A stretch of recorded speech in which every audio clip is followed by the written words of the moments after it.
When I looked around the room in the organisations that I worked in, there wasn't a lot of female representation on boards, and it intrigued me.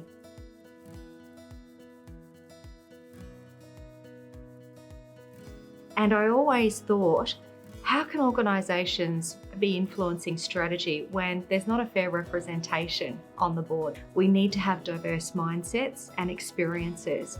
And so where boards can really tap into entrepreneurial mindsets, diverse thinking, diverse perspectives, it adds enormous value to organisations. It forces them to think outside the box, it challenges the status quo, and I think that's the type of dynamic that boards really appreciate and value. And if we just think about the last couple of years around the uncertainty that has, been introduced as a result of the pandemic, boards have had to think differently. They've had to do things differently. I think, if anything, what we've learned over the last couple of years, we need to be more nimble. We need to be more entrepreneurial in our thinking. I think the increase of women on boards actually brings about better governance.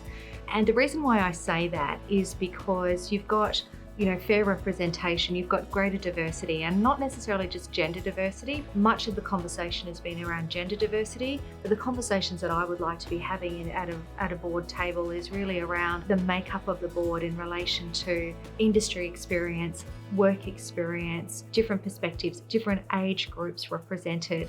Organisations really, have got the great opportunity in the way that they design the composition of their boards to tap into diverse experiences, diverse thinking, and I think that's really what's going to take boards forward in the future.